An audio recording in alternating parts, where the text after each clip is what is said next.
বিএনপির স্থায়ী কমিটির সদস্য সালাউদ্দিন আহমেদ বলেছেন, জুলাই আন্দোলনে গণহত্যা ও মানবতা বিরোধী অপরাধের দায়ে আওয়ামী লীগের বিচারের আওতায় আনা হোক। প্রয়োজনে দেশের প্রচলিত আইন সংশোধন এবং আন্তর্জাতিক অপরাধ ট্রাইব্যুনালের লোকবল বৃদ্ধি করার দাবি জানান তিনি। বিএনপির চেয়ারপারসনের রাজনৈতিক কার্যালয়ে হেফাজতে ইসলাম বাংলাদেশের প্রতিনিধি দলের সঙ্গে বৈঠকের পর সাংবাদিকদের এসব কথা বলেন সালাউদ্দিন আহমেদ। তিনি বলেন, আওয়ামী লীগকে বিচারের আওতায় আনার দাবি আমরা প্রকাশ্যে করেছি, লিখিতভাবে সরকারকে জানিয়েছি, জনগণের সামনে প্রস্তাব আকারে তুলে ধরেছি। আমরা চাই আওয়ামী লীগকে বিচারের আওতায় আনা হোক। এজন্য সংবিধানের ৪৭ অনুচ্ছেদ অনুযায়ী আইন করা যায় এবং আইন সংশোধন করা যায়। বিচারিক প্রক্রিয়ায় আওয়ামী লীগের রাজনৈতিক ভাগ্য নির্ধারিত হলে এদেশের জনগণ তা মেনে নেবে। আন্তর্জাতিক অপরাধ ট্রাইব্যুনালে শেখ হাসিনা সহ তার দোসরদের বিরুদ্ধে হওয়া মামলাগুলোর দৃশ্যমান অগ্রগতি নেই বলে মন্তব্য করেছেন বিএনপির এই নেতা। তিনি বলেন, জাতি অন্তত প্রত্যাশা করে এই মামলাগুলো যেন দ্রুত নিষ্পত্তি হয়। সেজন্য আন্তর্জাতিক অপরাধ ট্রাইব্যুনালের সংখ্যা ও লোকবল বৃদ্ধি করা হোক।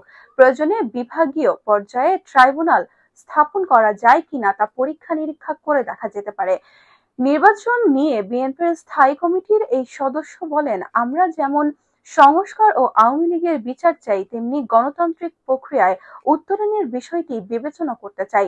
ডিসেম্বরের মধ্যে জাতীয় নির্বাচনের জন্য প্রধান উপদেষ্টা আশ্বস্ত করেছিলেন, কিন্তু প্রায় সময় দেখা যাচ্ছে কিছুদিন পর পর বলা হচ্ছে নির্বাচন ডিসেম্বর থেকে জুনে, আবার জুন থেকে ডিসেম্বরে, এরকম একটা শিফটিং দেখা যাচ্ছে।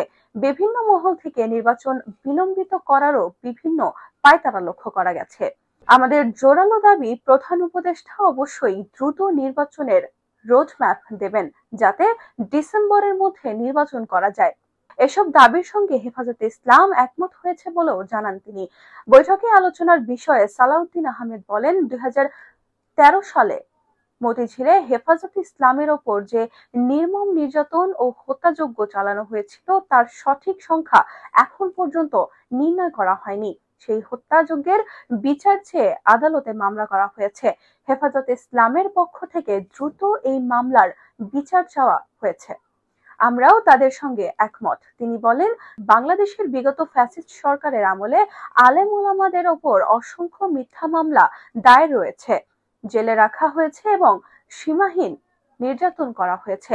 আমরা তাদের বিরুদ্ধে দায়ের করা সব মিথ্যা মামলা প্রত্যাহার চাই।